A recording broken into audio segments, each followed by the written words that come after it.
Saudações, galera, beleza? Então, dando continuidade ao conteúdo de Sociologia, Cidadania, capítulo sobre cidadania, vamos agora para a segunda parte do capítulo, Cidadania, no subtópico Pobreza e Exclusão Social.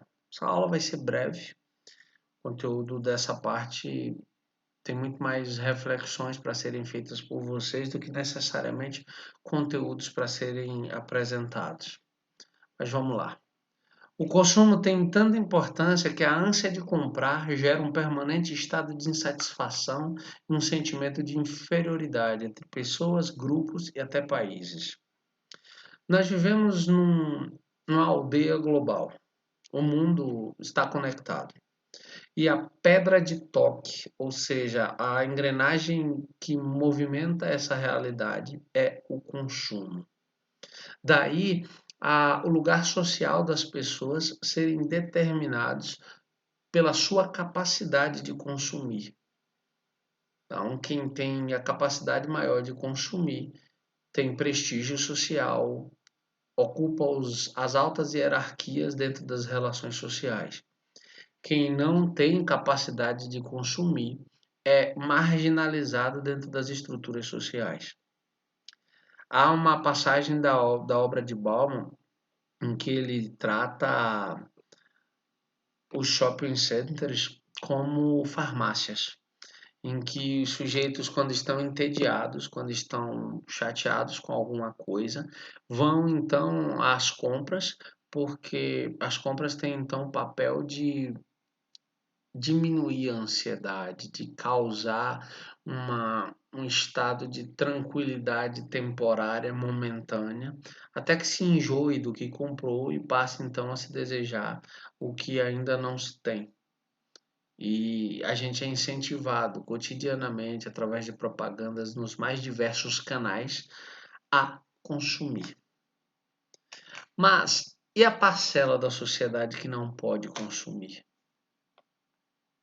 E a parcela da sociedade que não tem nem o básico para sobreviver? E aí cabe ao Estado minimizar esse contraste. Cabe ao Estado tentar, através de ações públicas, estatais, ofertar às pessoas que não têm condição nenhuma de consumo meios para que elas consumam o básico e sejam capazes de alavancar suas próprias vidas, de transformar suas próprias realidades. A opção de um Estado neoliberal, ou seja, a opção pelo neoliberalismo, não exime, ou seja, não libera o Estado em relação ao combate à pobreza. Por mais que a gente já tenha debatido diversas vezes que o neoliberalismo é uma diminuição das responsabilidades do Estado, principalmente no que tange à economia, no que toca à economia, o fato de um Estado ser neoliberal não diminui não libera ele das suas responsabilidades junto à sua população mais carente. Ele precisa desenvolver políticas públicas que ofereçam a essas pessoas um meio para sobreviver com dignidade. Tranquilo? Vamos adiante.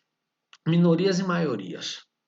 O conceito de minoria não envolve números, mas leva em consideração indivíduos de uma estrutura social que não tem direitos plenamente reconhecidos ou respeitados.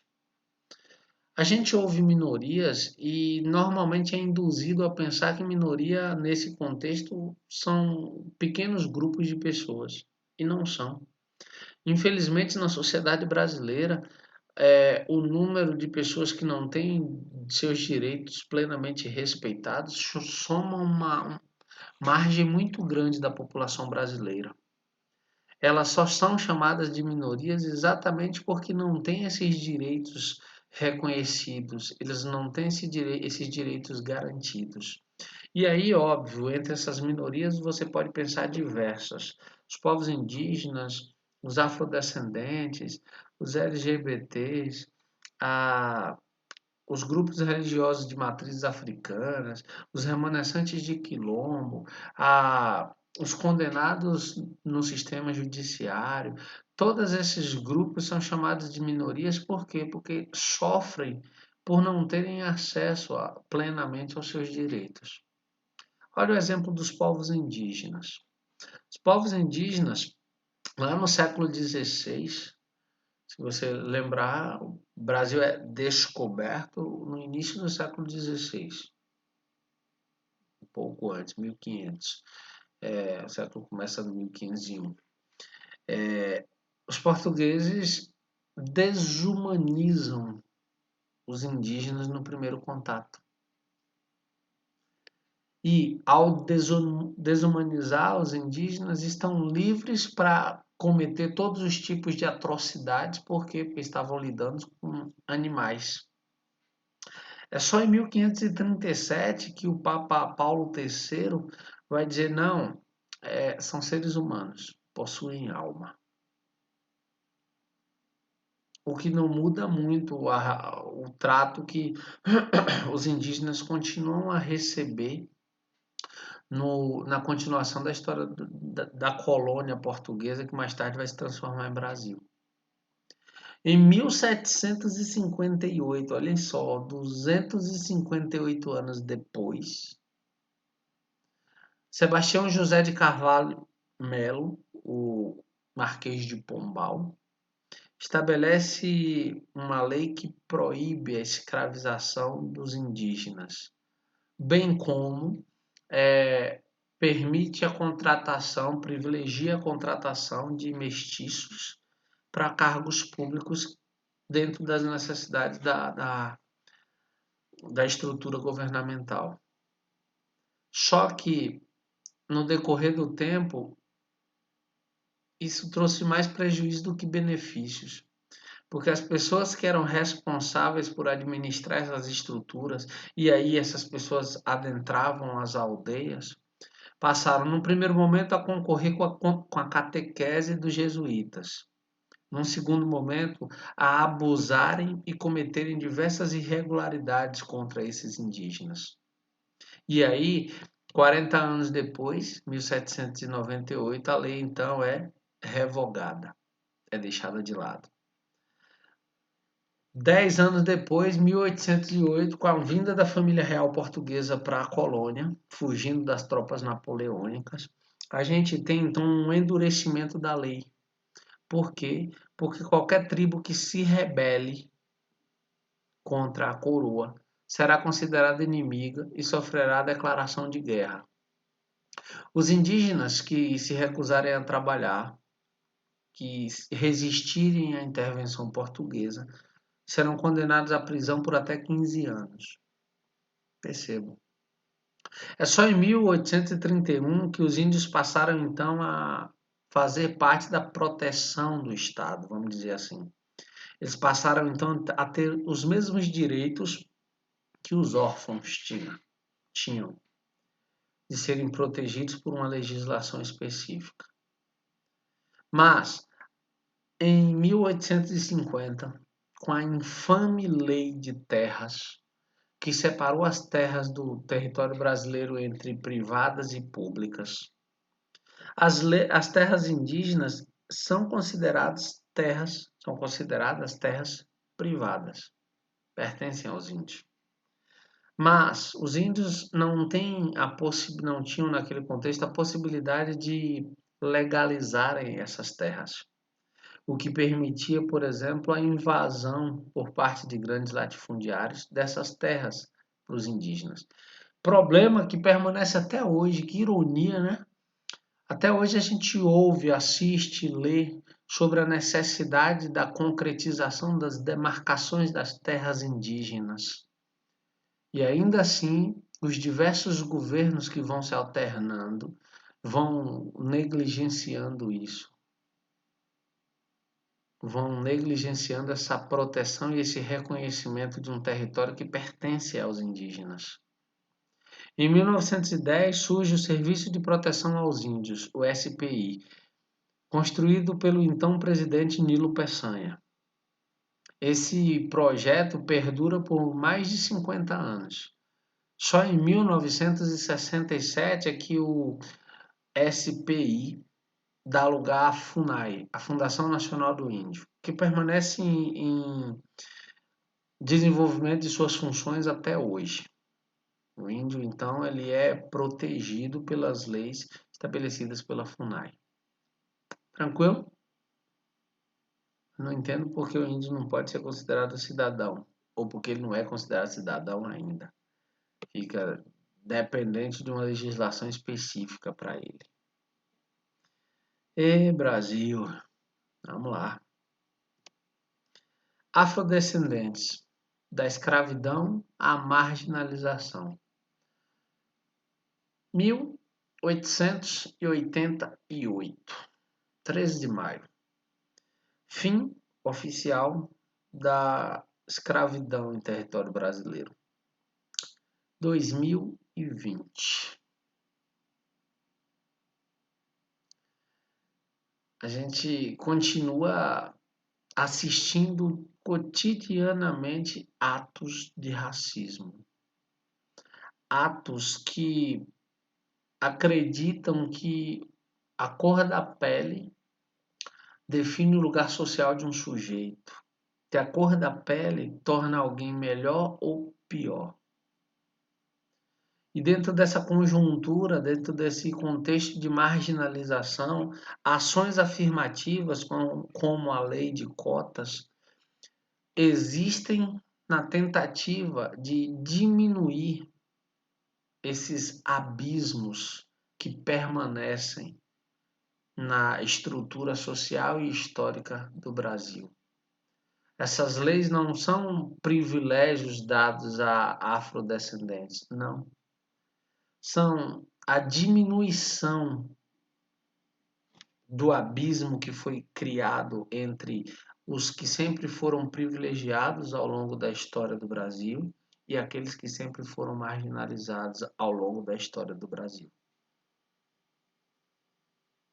O que é interessante é que a gente está em pleno século XXI, mas uma outra luta permanece ainda acalorada, que é a luta de gêneros. As mulheres já percorreram um caminho longo e árduo na luta por direitos, mas ainda assim não gozam, não aproveitam de todos os direitos que deveriam. O Brasil, por exemplo, lidera rankings internacionais de violência contra as mulheres. Lidera o ranking de feminicídio, ou seja, o assassinato de mulheres. E essas violências, bem como esses assassinatos, quase sempre são cometidos por pessoas próximas a elas. No mercado de trabalho, essas mulheres exercem a mesma função, às vezes com um grau de escolaridade superior, mais elevado do que o homem, e recebem menos do que o homem. A participação política, apesar de datar da década de 30 do século passado, ainda é pequena. Numa sociedade que tem a maior parte da sua população feminina, o número de líderes políticos do sexo feminino ainda é muito pequeno. Precisa ser ampliado. Na educação, as mulheres têm um nível de escolaridade mais elevado do que o dos homens, mas ainda é um privilégio dos homens ocuparem os cursos mais concorridos. Percebe? Como o conceito e o debate sobre cidadania vai além e nos toca em nosso dia a dia, nos toca em nosso cotidiano. Os idosos são outra minoria. Uma minoria que vem progressivamente obtendo vez e voz em países como o Brasil. Por que eles estão alcançando vez e voz? Porque o Brasil tem se tornado um país velho. As taxas de natalidade do Brasil vêm despencando ano a ano. As famílias têm se tornado cada vez menores. e a expectativa de vida do Brasil tem aumentado significativamente. Em 30 anos teremos um quantitativo de idosos muito grande. No entanto, o Brasil, ele é um país despreparado para atender idosos. É só você dar uma volta na rua. Quantas rampas de acesso às lojas, os bancos, as instituições públicas disponibilizam para esses idosos? Como funciona o atendimento e a garantia de direitos básicos para esses idosos? Percebe como a gente é falho em nossas estruturas? E por mais que exista o Estatuto do Idoso, ou seja, um estatuto que prevê direitos específicos para quem atingiu os 60 anos de idade, há ainda uma resistência grande da sociedade em conceder esses direitos. São direitos, não são favores, mas ainda assim a sociedade se fecha, se retrai na lógica de ceder a esses direitos. E aí, caminhando já para o final, literatura e discriminação. A Academia Brasileira de Letras representa um manancial de grandes intelectuais. Um lugar onde celebramos as nossas melhores mentes, os nossos melhores autores. Será? Por que será? O livro de vocês propõe uma reflexão interessante nesse sentido, porque ele vai colocar nomes como o de José Sarney, ex-presidente do Brasil, o de Paulo Coelho, o de Santos Dumont. Paulo Coelho, autor de livros best-sellers, mas sem grande relevância literária. O de Santos Dumont, pai da aviação, mas que não tem uma produção literária significativa. Ivo Pitangui é um cirurgião plástico. São homens que fazem parte da Academia de Letras.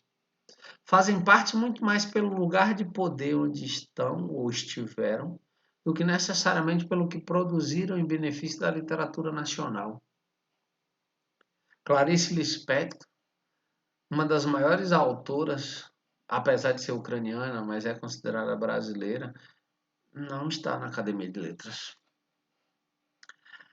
Lima Barreto, Cruz e Souza, Monteiro Lobato, que tentou diversas vezes entrar e por fim desistiu, e quando foi convidado, relutou, desistiu, declinou do convite. Lima Barreto, por exemplo, não foi, e diversos sujeitos próximos a ele reconheciam isso, não foi porque era negro. Não à toa, essa academia que privilegia mais o lugar social e de poder onde seus membros estão do que o valor e o poder de suas obras, paga com duras penas uma realidade triste no cenário mundial, que é a de nunca ter sido laureado com um Nobel de Literatura. Percebe? A gente não tem um Nobel de Literatura. E em grande medida está aí a resposta para algumas dessas questões. Enquanto a gente continuar colocando gente que não escreve, ou que escreve algo que não tem relevância nenhuma, sob o ponto de vista da literatura, dentro do lugar máximo de representatividade da escrita brasileira, a gente vai continuar produzindo o que a gente produz, marginalizando outros grandes autores. Outras minorias. Grupos sociais formados por homossexuais ou condenados pelo sistema judiciário, entre outros exemplos, também são vítimas de discriminação e lutam pelo reconhecimento de seus direitos.